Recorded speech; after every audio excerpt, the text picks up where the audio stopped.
गुज़श्ता 3-4 सदियों से एक मुआशरती और सियासी इल्मी ज़ख़ीरा तख्लीक किया गया है, जिसका अहम हिस्सा मुआशी निज़ाम भी है। इस इल्मी ज़ख़ीरे में दुनिया की मईशत की उमूमी सादगी को एक गोरख धंधे की सूरत में एक मुआशी साइंस के नामी इल्म के तौर पर ईजाद किया गया। इन जदीद उलूम की तमाम तर बुनियाद सेकुलर ख्यालात पर रखी गई और मजहब के अता किए गए इल्म को एक जबरी कौल कहकर मुस्तरद कर दिया गया। कहा गया कि मजहब इंसान की सोच को महदूद करता है और उसे आगे बढ़ने से रोकता है। दुनिया भर के तालीमी इदारों में इसी तरह के इल्म को पढ़ाया जाने लगा और ऐसे ही इल्म के अरबाब तख्लीक को हरफ आखिर बल्कि हरफ कुल समझा जाने लगा। पॉलिटिकल साइंस, सोशियोलॉजी, इकोनॉमिक्स और फिर उनके ज़ेली मज़ामीन, इन तमाम मज़ामीन को सेक्युलर रंग देने और अपनी मर्जी के मुताबिक मुरतब करने के लिए एक मुतासिब और झूठी तारीख भी मुरतब की गई। इस बदयानत तारीख का खुलासा ये था कि दुनिया की तारीख में तरक्की का सरचश्मा दरअसल यूनान था, जिसके तमाम फलसफी जो सैयदना ईसा अलैहिस्सलाम की पैदाइश से 350 साल पहले तक दुनिया पर छाए हुए थे। उन्होंने सबसे पहले फलसफा, उसूल हुक्मरानी, तर्ज मईशत,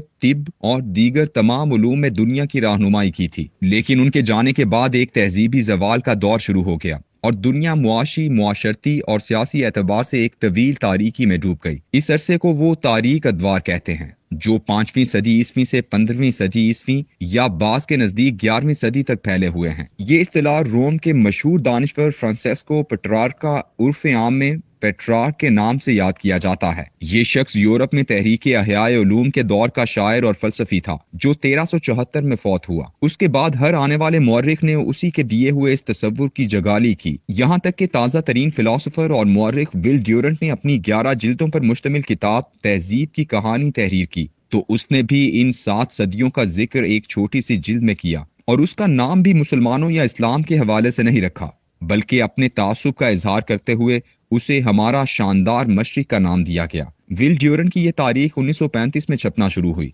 और 1975 में इसकी आखिरी जिल्द छपी, यानी इंतहाई जदीद तारीख है। अमेरिका और यूरोप के स्कूलों, कॉलेजों और यूनिवर्सिटियों में पढ़ने वाला तालिब इल्म इसी मुतासिब इल्म की बुनियाद पर यह यकीन रखता है कि दुनिया तारीखी तौर पर इल्म व आगही के एतबार से सैयदना ईसा अलैहिस्सलाम की पैदाइश के बाद 500 साल तो मुहज्जब और रोशन रही, लेकिन फिर उसके बाद कम से कम 700 साल और ज्यादा से ज्यादा 1000 साल तक तारीकी में डूबी रही। उसके बाद यूरोप ने उसे आकर तारीकी से निकाला और तहजीब की रोशनी दिखाई। जाहिर बात है कि ये दौर सैयदुल अंबिया सल्लल्लाहु अलैहि वसल्लम की पैदाइश से लेकर मुसलमानों के तहजीबी उरूज का जमाना था और मगरबी मुसन्निफीन ने इसका जिक्र तारीख दौर से ही करना था। तारीखी बदयानती का यही असर मईशत के माहिरीन पर भी हुआ और उन्होंने भी ऐसी लातादाद किताबें तहरीर की जिसमें लिखा गया कि सैयदना ईसा अलैहिस्सलाम की आमद के बाद की 5 सदियों तक दुनिया में मुआशी इल्म और तज्जिया मौजूद था, लेकिन उसके बाद की 7 सदियां यूं लगता है जैसे किसी वाज़े मुआशी निजाम के ताबे नहीं थी। इसीलिए कोई मुआशी माहिर या तज्जिया करने वाला नजर नहीं आता। मईशतदान इस अरसे को बहुत बड़ा खला करार देते हैं। उनके नजदीक इस अरसे में कभी भी मईशत या मुआशी निजाम को एक इल्म के तौर पर देखा गया और ना ही पढ़ा या पढ़ाया गया, यानी मुआशी तज्जिया नाम की चिड़िया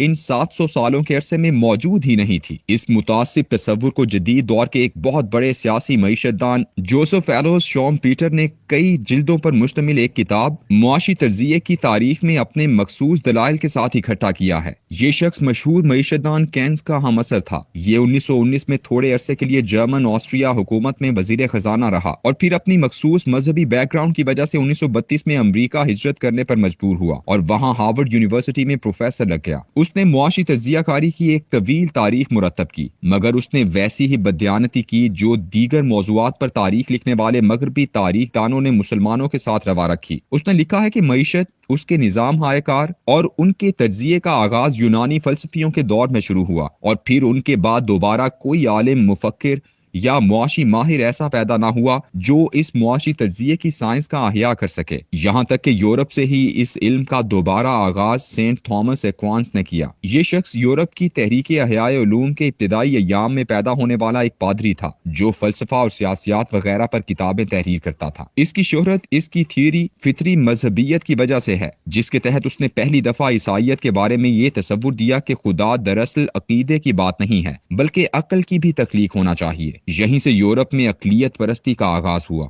اور الہاد تک بات جا پہنچی۔ اس شخص کی تحریروں میں کہیں کہیں معیشت پر بھی گفتگو مل جاتی ہے، جس کی بنیاد پر اسے یونان کے فلسفیوں کے 1500 سال بعد پیدا ہونے والا پہلا معاشی تجزیہ نگار قرار دیا گیا اور درمیان کے عرصے کو معاشی علم کے اعتبار سے تاریک دور قرار دے دیا گیا۔ حالانکہ اس سارے عرصے میں اسلامی معیشت، اسلامی معاشی نظام اور اسلامی مانیٹری پالیسی کے حوالے سے مسلمان فقہا، مفکرین اور دانشوروں نے بہترین کام کیا، جبکہ یورپ میں اس وقت اس علم سے آگاہی تک نہ تھی۔ رسول اکرم صلی اللہ علیہ وآلہ وسلم کے وصال کے 100 سال بعد پیدا ہونے والے امام ابو یوسف کی تصنیف کتاب الخراج نہ صرف یہ کہ معاشی اور مالیاتی نظام کے اصول بتاتی ہے، بلکہ معاشی قوانین بھی اس میں ترتیب دیے گئے ہیں۔ ان کے بعد الفارابی، ابن سینا، الغزالی، ابن تیمیہ اور ابن خلدون جیسے لاتعداد اہل علم کی ایک لڑی ہے جنہوں نے اپنی کتابوں میں باقاعدہ اسلامی معیشت پر نہ صرف مضمون باندھے بلکہ اس کے بارے میں تفصیلاً لکھا۔ اہم بات یہ ہے کہ ان تمام مسلمان مفکرین نے یونانی علوم کے معاشی حصوں پر بھی باقاعدہ سیر حاصل تبصرہ کرتے ہوئے اس کے مقابلے میں اسلامی نظام معیشت کو نہ صرف پیش کیا بلکہ یہ تک بتایا کہ یونانی مفکرین کے اصول معیشت تو صرف خلائی باتیں ہیں، جبکہ اسلامی اصول معیشت تو اس وقت آدھی دنیا پر نافذ ہیں۔ انہوں نے لکھا کہ اسلام ہی دنیا کو پہلا معاشی نظام عطا کرنے والا دین ہے۔ ختم شد۔